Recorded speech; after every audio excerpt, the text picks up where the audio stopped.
While halfway through the season, more plot developments and reveals come to give us a better understanding of what's going on, but the show is still not giving us the answers we really want.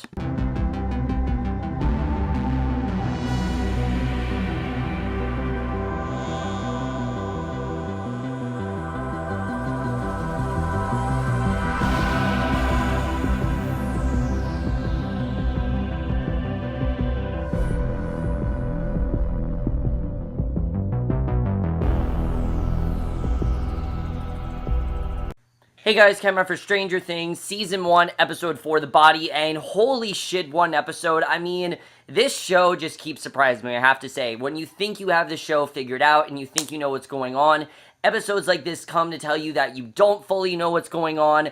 But what I loved about this episode is that they are starting to give us answers. They're just not giving us the really big answers, and that's something I do like, is that a show like this, you really do have to be careful what you reveal, but because they only have 8 episodes this season, they don't have to take too much time with not telling us too much, because, we're now halfway through the season, and so many great things in this episode, and the episode in general, I think, really is about grief and what that can do to someone and things like that. The entire show has been, but this episode particularly, I think, really is about grief, how all the characters are really going through it, how all the characters are dealing with said grief, and how basically by the end of this episode, every character feels differently about Will's death or Will's supposed death or what's happened to Barb or something like that. But let's get into this episode because I really did love it. And I love the way the episode starts because obviously, as we know, supposedly Hopper and all the police, they have now found Will's body. And I love the way the episode starts with all these men just in Joyce's face trying to tell her, what they think would happen, that,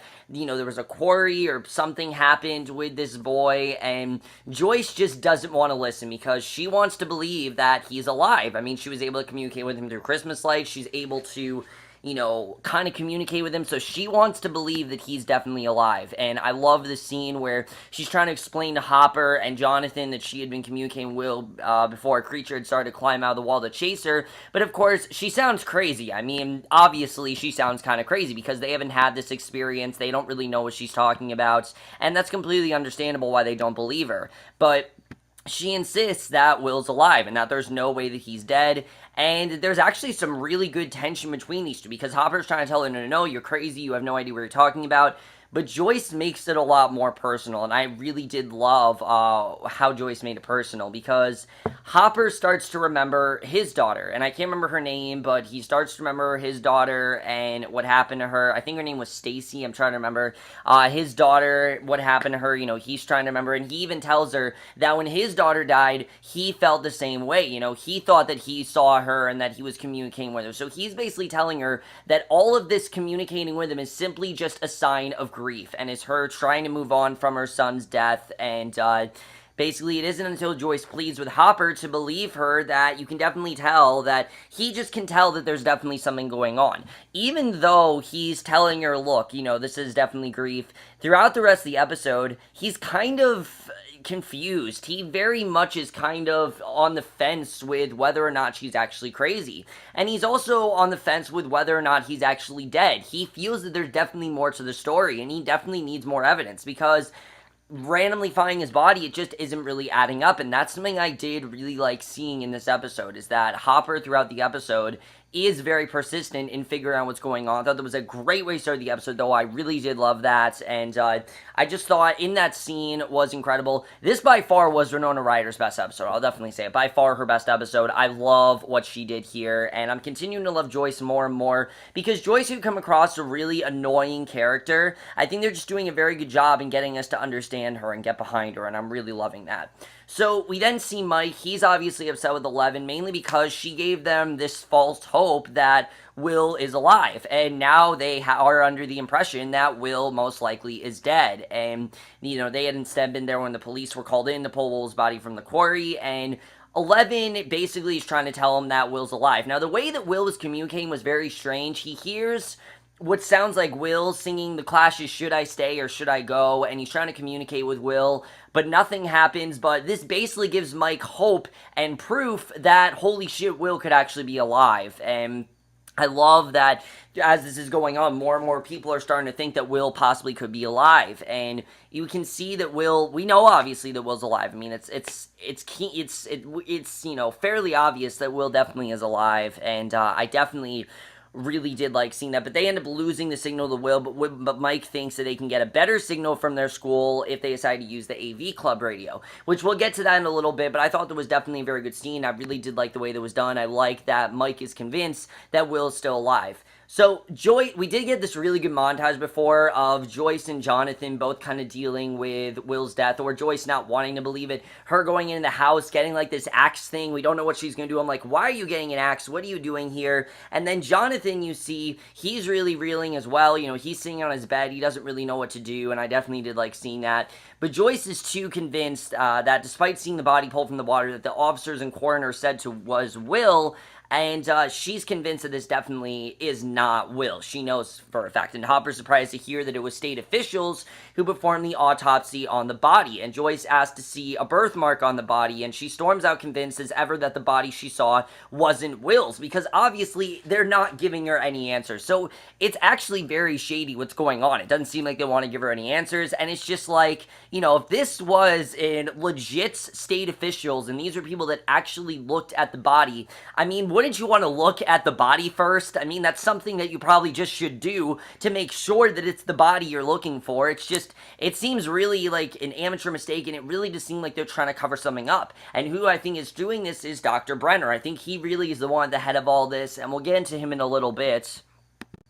Jonathan, he's ready to plan the funeral for his brother, which, even though Joyce is telling him that definitely his brother's dead, we get this really great scene where Joyce basically tells him, you're in denial, you have no idea what you're talking about, I'm going to find Will, I'm going to do whatever I can, I'm going to drag him home, I'm going to find him wherever he is, I've been communicating with him, and basically makes herself look crazy in public, and everyone's watching, but you just see the determination in Joyce, which we've already seen, but here, now more than ever, is she determined to find Will, because no one believes her. Everyone thinks that she's just this crazy woman who's dealing with grief, and she wants to show them that they're wrong, and that Will is alive. And at this point, Jonathan doesn't believe her at all. Now, at the same time, you do have stuff going on with Nancy, which I did like seeing here. We have Nancy, who is being questioned. Now, here's the thing I do like. I was going to complain that not a lot of people are talking about Barb's death. The thing is, it's not as big as a deal because Barb hasn't been confirmed dead yet. This is only the first few things we hear about Barb's death. Nancy obviously is trying to find Barb. That is her main mission, is to figure out what's happened with Barb and how she disappeared and things like that.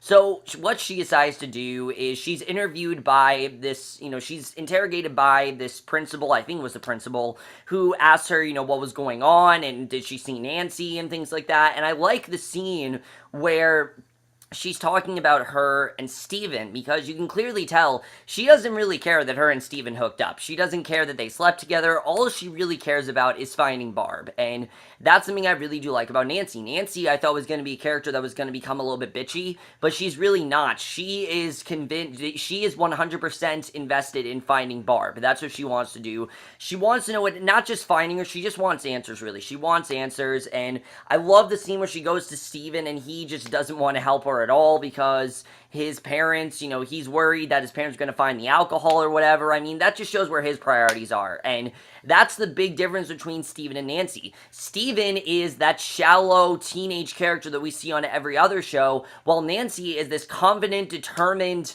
woman that isn't going to let anyone push her around. She's going to do what she feels is right, and that's something I definitely really did like seeing, that Nancy is someone who is determined, who is, when a push comes to shove, she is going to find her friend, and I really did like seeing that. I thought that definitely was very well done. And there's this great scene where she goes home to Karen, and Karen, of course, wants to know what happened. She knows definitely that Nancy and Steven had sex. I like that she didn't really care about that. She can tell that something's definitely bothering Nancy, and Nancy wants to tell her that she needs to understand what's going on. But Karen, of course, she doesn't really understand it. She wasn't with Nancy at that party, and even though Karen says, look, I'm here to help you, I get where Nancy's coming from because Karen wasn't with her at that party. Karen wasn't the one that's been by her side. Karen wasn't the one that said that she was going to help her fit in and things like that. That was all Barb that did that. Karen was not around then, and I can totally understand why Nancy, why she feels like, Karen doesn't really understand. I completely understand that.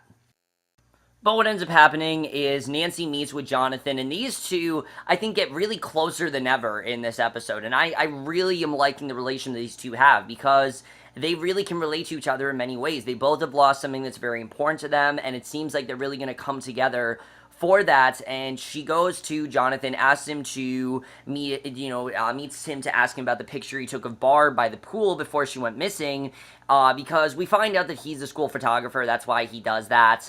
He's supposed to take pictures, and she put together the red photos, and she describes the same monster that his mother saw. He didn't have a face, so clearly they're both seeing it for a reason. Again, we don't really know what the reasoning is behind this, but she put together the red photos, and she sees the shadowy figure in the background. She describes the same monster that Joyce saw, and she described a man without a face, and now he does, and basically we don't really know what that's all about, but she puts together the ripped photos, and we don't really know what this all means or how the photos got ripped and everything, so that's definitely very interesting the way that scene was done. I definitely really did like that overall.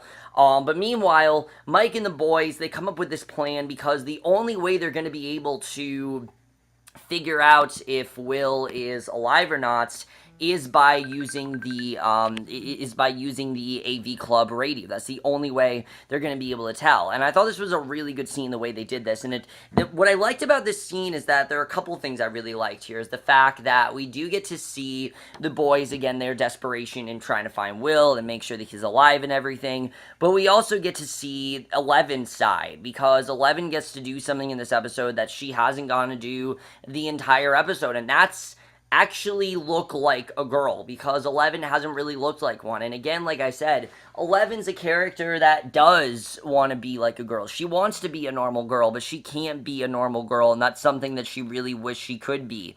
And they end up losing the signal to Will. Mike thinks they can get a better signal from their school if they use the AV Club radio in order to sneak Eleven in. The boys band together to create a very feminine disguise that's kind of reminiscent of E.T., but the thing is, Eleven looks much more human than E.T. ever did. So that's really how I think Eleven's different. Like I said, E.T. never had that, want to be a human. E.T. was never like that. Eleven, however, does want to be somewhat normal, and he helped her with her makeup, gave her an approving glance, and I'm kind of starting to think that Mike has a bit of a crush on Eleven because he says she actually looks pretty, and I love the scene, the part of this I love, though, is not Mike calling her pretty. What I loved is Eleven looking in the mirror and saying, yes, very pretty, realizing that she actually looks presentable and that she actually looks good, and I thought that was a very well done scene.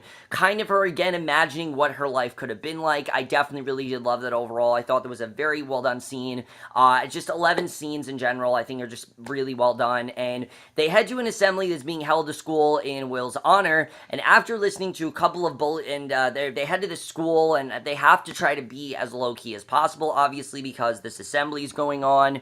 And I definitely really did like that. And basically, we see that, I love the way they interpreted this assembly, because it's very realistic the way the assembly was done, with basically everyone that didn't know Will not giving a shit, and everyone just wanting to get out of there, because that's very much true. In fact, I'm going to tell you guys a little story. In every year in my school, there is this basketball player that comes in named Chris Herron. You guys may know him, but he lives in, my area and everything, and he comes in to tell us about drugs and things like that. And almost every single year, there are people laughing, there are people joking, and it's a very serious subject. He's talking about, like, drug abuse and suicide and things like that. I mean, it's not really a laughing matter, but people always laugh about that stuff, and I think it's mainly because laughing is a form of grief as well, definitely. I think that's something else the episode does show. When people don't understand things or they don't want to show emotion, they'll just laugh. And I'm not trying to say that this scene was trying to show that, but I think in many ways that's what they were trying to show here, that when people feel grief or they do feel something and they don't want people to think they're actually showing emotion, they'll just go along with it. So that's definitely what we do see here. But there's this boy who ends up picking on Mike really badly. He really starts bullying him, and 11 somehow gives him this power to literally piss his pants. I don't know how 11 did this, but he literally pisses his pants. I think his name was Troy, right in front of all of the people are making fun of Mike, and everyone obviously starts laughing, which I thought that was a very well done scene. I love the way that 11 did stick up for Mike, and again, we're starting to see more of her powers, which I really thought was interesting to watch. I definitely really did like that, and that's something I thought was very well done. Definitely really did like that scene. I thought that was really good stuff overall, and 11 ends up freezing him, and the gang then heads to the AV lab where 11's able to connect them to Will. And this triggers a flashback where we get to see how Brenner trained 11 to track people in order to extract information from them. And again, I'm thinking that he wants to use 11 for some sort of weapon or something like that. Again, we don't really know the true extent of what he wanted to use 11 for, but it's just really showing the suffering she had to go through, and really, again, how she didn't get to use her powers for good. Everything he wanted to do was use them for evil, whether it was extract information or be used as a weapon.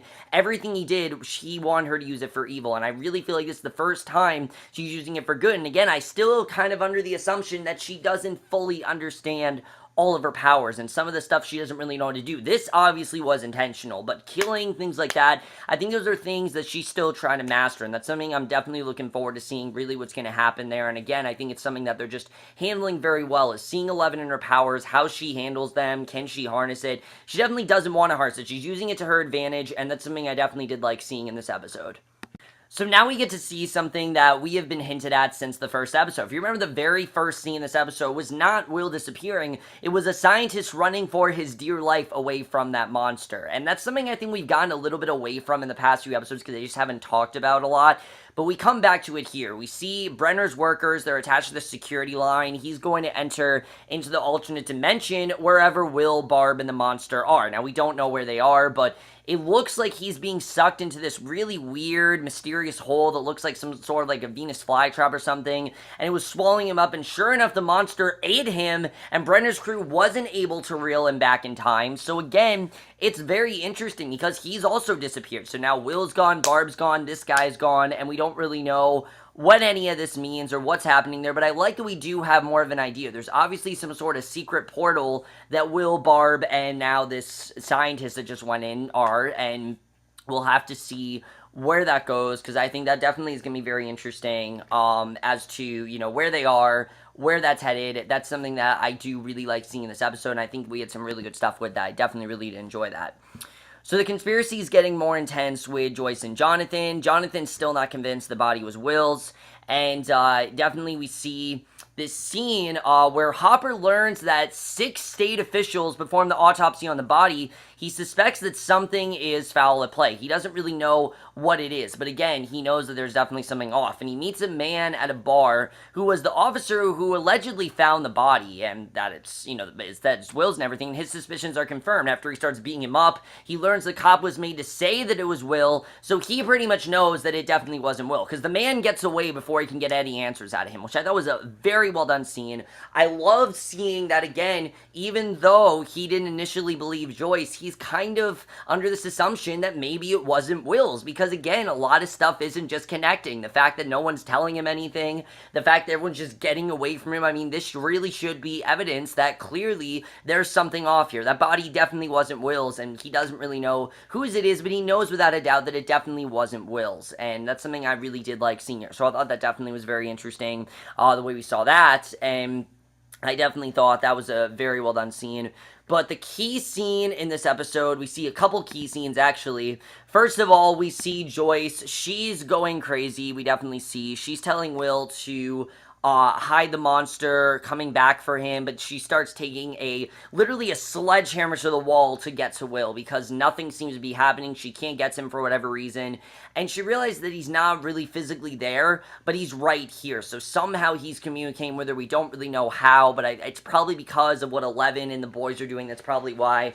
But she can see him too, we see, and through the alternate dimension, and the boys hear his voice too. They're convinced that Will wasn't pulled from the quarry, but the radio catches fire before they can make any further contact. It seems like that keeps happening to everyone. Whenever someone gets close to evidence, the machine either explodes or a monster appears, so someone wants to stop them from getting to the truth, and I'm assuming it's this monster that wants to do that. We don't really know why exactly though. Why are they not getting answers? I think it's something that's very interesting. But then we get this great scene with Jonathan and Nancy that I absolutely loved. I love the way the scene was done.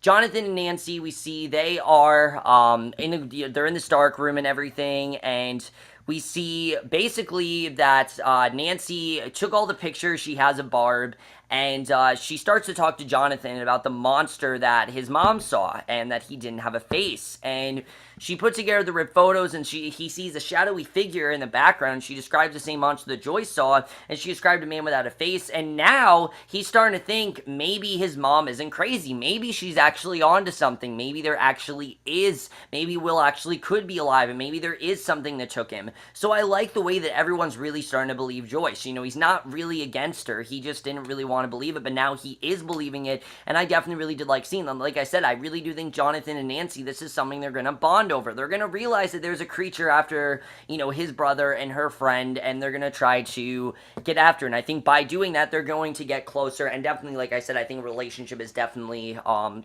the surface here. So then we get to the last two scenes where we see Hopper knows that obviously something's off. He sees the body of Will, and he knows obviously it's not Will. He literally takes out his knife, starts carving the body, you know, starts slicing Will's open, and he realizes that it's not actually a human body. It's a dummy stuffed with cotton. So someone clearly, like I said, doesn't want him to find out the truth, and the body's completely stuffed with cotton. We don't really know what that's about, but that's very interesting. And then the final scene of this episode, Nancy's running out of the house, really scared, not really knowing what to do. Lonnie comes up to her, hugs her, and I'm assuming that Joyce and Lonnie are going to reunite, and he's going to help her or something like that, but that is the way the episode ends. And overall, guys, so much stuff to talk about, but let's just get into it. Like I said, for me, this was the best episode so far. I think every episode, they're just getting better and better. And the thing I love the most about this episode, like I said, is how it really dealt with the idea of grief. With people in disbelief and people not wanting to believe that, you know, he could actually be alive. And that there's actually a possibility that there's, you know, that he's out there and that Will definitely is alive. But now people are starting to believe it. Mike, Dustin, Lucas, they believe it. Jonathan believes it. Joyce does. And I feel like eventually Nancy believes that Barb's alive. And I feel like eventually all of them are going to come together and everything we're going to see is going to intertwine very soon. I mean, there's only 4 episodes left. So I very much feel that everything's going to come together very soon. I don't know what extent or what point, but definitely something's going to come together very soon. We'll have to see what happens there. And like I said, I think this is really going to bring Jonathan and Nancy together, which is something I'm definitely looking forward to seeing. 11, we're definitely starting to see more of what 11's powers are. 11 can do a lot of things that I don't really think she knew she was able to do, and apparently now she knows what she's able to do, but again, how does she have these powers? What exactly happened to her? That's something I hope that we do get an answer at, but honestly, I'm going to be comfortable if we don't really get an answer by the end of the season. I feel like that's something that's going to be way later into the show. I don't really think we're going to get an answer for a while. I just don't really see that happening. However, Dr. Brenner, I think we're definitely starting to see what his intentions are. Whatever they are, they're definitely evil, and he clearly wants her to use it, not for, you know, he clearly wants her to use it, for evil, not for good, and again, we don't really know why Brenner took her or what happened there, but he wanted her to get this information on this guy. So I'm assuming, again, he wants to use her for government purposes, and we don't really know what that's all about. And that's something, again, that's very different from E.T. If you remember in E.T., they wanted to just discover. They wanted to operate on the alien. They wanted to figure out where he was from. 11, however, he wants to use it for government purposes. He knows she has these powers, and he wants to use his daughter for that reason, but we'll have to see what happens with that, because that's going to be interesting. As far as Joyce and Lonnie, I think they're really going to bond over this. I think he's going to be the one to help her and reel her in from what's going on. who is covering up Will's death? Obviously someone knows that, obviously someone knows that Will's alive. Someone is covering this up, and why would they make a dummy? Someone is clearly doing this. We don't really know what that's about. And also, why is it whenever someone gets close to finding Will, the radio or whatever just shorts out on them? That's something we don't really know either. It's now happened with pretty much everyone. The only person that has happened with is Nancy, but that's because Nancy isn't as close to Barb as they are to Will. I mean, there's a lot they already know about Will. They know that Will is now, we know there's this secret portal. We know that once you get to that secret portal, you disappear and you can't come back for whatever reason unless someone, I guess, finds you. But where is that secret portal? How do they get to it? And how do they get out of there? And can they get out of there? That really is the big question, is how are they going to save Barb? How are they going to save Will? These are things I'm definitely looking forward to seeing, is what's going to happen with that. And I also really like seeing Eleven as a genuine girl in this episode. She actually looked like a girl. She got to look like she wanted to, and she got to act like one, and that's something that she really wants. I think deep down, Eleven really just wants to be normal, and you definitely do see that here. Even though she wants to use her powers, obviously, she wants to act somewhat normal. She wants that normalcy in her life, and that's something she could have here, and I'm definitely looking forward to seeing what's going to happen with that. And honestly, here's the only other thing I am going to say is Nancy really needs to get rid of Steven. He's not doing her any good. All he's doing is making her, he's going to end up slut-shaming her. I think that's really what's going to end up happening. I hope he doesn't do something ridiculous where we get this ridiculous plot of Nancy being a slut and everything. I don't really know what's going to happen with that. But anyways, guys, let me know what you guys thought of this episode. I really love this episode overall. By far, best episode of the season. I think every episode, like I said, they're just getting better and better as they go on. I can't wait for the last 4 episodes. I can't believe I'm already halfway through the season, but again, there's only 8 episodes, so not that surprised. But I will see you guys, but that's my review. Hope you guys enjoy it. We'll see you guys in my next one, which will hopefully be for episode 5, and I will see you guys for that. Okay, bye.